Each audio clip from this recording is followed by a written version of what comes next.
If you're preparing for IELTS, you might receive feedback from your teacher to extend your ideas more.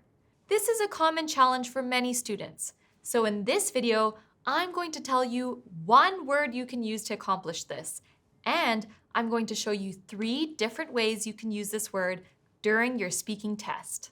So, what's the word? Can you guess? It's if. So you might be thinking, is this a conditionals lesson?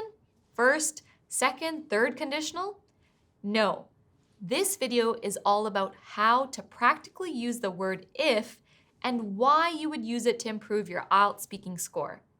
Now, to improve your IELTS score, you need to focus on these 4 areas. You probably know them already. By the end of this lesson, you should be able to use these techniques to improve at least 3 of those areas. Fluency and coherence, meaning how well you connect and develop your ideas, grammar in terms of the variety of sentence structures you use, and possibly even a little bit of your pronunciation score in terms of sentence stress. Let's take a look at the first method for using the word if.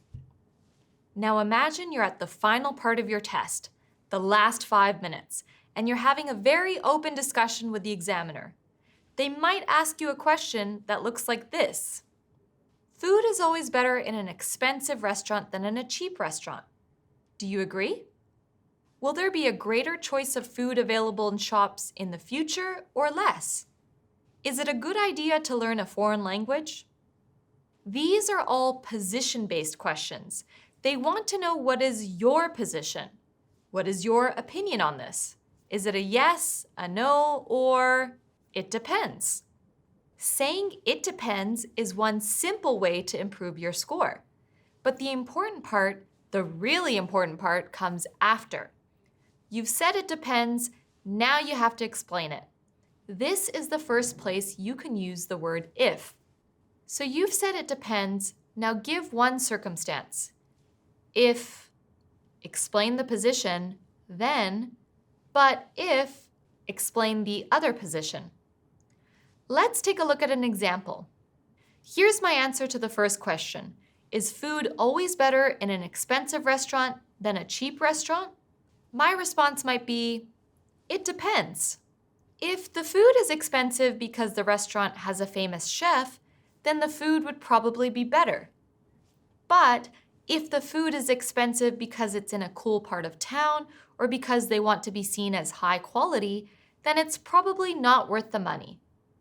So again, I've said it depends, and then I've explained if, but if. So I've now given an answer. I've extended the idea so I can improve my fluency and coherence score. I've used a wider range with if, and I've used it twice. So now I've also got a regular variety of sentence structures. Finally, and this is for pronunciation, I've added some sentence stress on those 2 words, if and but at the start of each sentence. This is going to allow the examiner to think about giving you that higher score. Now keep in mind, yes, it's a simple technique, but it's important to practice it before test day. It should be a habit. It shouldn't be some strategy you're trying to remember, so it's important to practice and ideally get feedback. And one of the things we do offer at E2 is speaking tutorials and mini mock tests, which are an opportunity to get feedback from one of our E2 experts. Let's move on to the second method for using if in the IELTS speaking test. This method is all about cause and effect. Let me explain.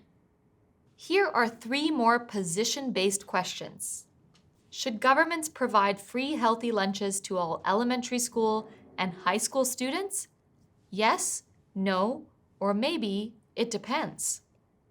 Should we teach young children how to cook in school? Again, yes, no, it depends. Or should governments invest in green technology? You get the idea. So again, we can use if and conditional sentences to extend the idea. Let me show you an example. So in this case, I'm not going to say it depends. I'm going to give a clear, definitive answer. They definitely should. Now I can immediately begin to extend by explaining why. If kids learn to eat healthy from a young age, they'll have better eating habits as they get older. So I've shown cause, learn to eat healthy, and the effect, better eating habits as they get older. Again, simple idea, cause and effect, linked with that word if, and I can extend it again. If they have good eating habits, they'll perform better in school, and this will hopefully lead to more opportunities for them in the future. So this method is less about grammar and more about an effective, simple way to extend ideas by talking about effect. To increase your grammar score, I have one more technique. This is the third method for using if. It's called the reversal or the opposite effect. All you have to do is, after you've explained all of the effect from the previous answer, you can now show the opposite. So we talked about what happens if we teach kids to eat healthily when they're young. Now let's talk about what happens if we don't teach them this. So, in my last answer, I finished off by saying this will hopefully lead to more opportunities for them in the future. And that would be pretty good. I could stop there, or I could add the opposite idea, and I could also use if for this. If they don't develop these habits, they may struggle with health and academic performance later in life. Now, of course, some of you might be thinking, is this a variety of sentences? You've used if 3 times. And you're right, you don't have to use if every time. There are many other ways you could do this. For example, rather than using if like I did here, you could say, without these habits, they may struggle with health and academic performance later in life. The word if is one really effective word, but like all words and sentence structures in IELTS, if you use the same thing again and again, you won't have much range or variety. Now remember, whenever you use that word if, there is an opportunity to add some stress to that word to show that you're developing the idea or possibly contrasting the previous idea. If we look at my last answer, you can see how the phrase, if they don't develop these habits, is contrasting with the previous 2 sentences. So it's a beautiful opportunity to add a little bit of stress. If they don't develop these habits, they may struggle with health and academic performance later in life. A little bit of stress can make a big difference. So we've covered variety in grammar. Now let's talk briefly about accuracy. The grammatical structure that works the best here would probably be the first conditional. And you can see these sentences here. If kids learn to eat healthily from a young age, they'll have better eating habits as they get older. So, if kids learn present simple, they will have future. Another example would be to use second or a mixed conditional, and you can see the example here as well. If the food is expensive, then the food would probably be better. Or if the food were expensive, the food probably would be better. Either of those would be acceptable. Thanks for sticking around so far. For that, I've actually got one more bonus method for you.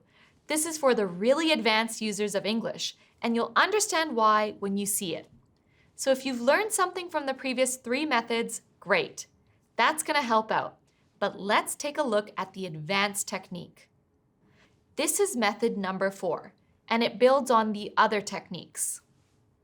This method just involves a bit of reflection at the end of what you've said. Let me show you.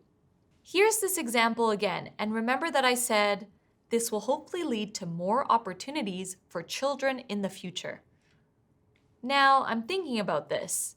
I'm reflecting on this a bit more personally, so I might add this. If kids in my generation had learned this, we would have grown up much healthier. So I'm not talking about the effect in the future. I'm not talking about a reversal of the situation. I'm sort of adding a reflection about how it was in the past and how it affects the future. So yes, it's a more advanced technique, and it's referred to commonly as the third conditional. So to take a more careful look at it, it looks like this. If kids in my generation had learned this, past perfect, we would have grown up much healthier. The form we would have grown up being the future conditional. If you're familiar with this language, if you're already using it a little bit, this is going to help out a lot. You can really quickly start adding these kinds of ideas into your speaking responses. If this is a new grammatical structure to you, you don't have to worry about it as much. Again, this is that more advanced technique. Now, once again, you don't want to use if in every single sentence in your speaking test. But using all of these techniques are great ways to extend your ideas. It depends, cause and effect, reversal, or a past reflection that affects today. It's great to train your brain to think about topics this way. Hopefully then, with practice, you'll be able to perfect the accuracy of your grammatical structures. As I mentioned, an important aspect of this is getting feedback from an IELTS expert. Remember, we have opportunities for that with our online courses available at e2testprep.com. Thanks for watching. That was 3 ways to use the word if, although technically you got 4. I hope you found that helpful. Let us know how it helps you in the comments below, and I'll see you next time.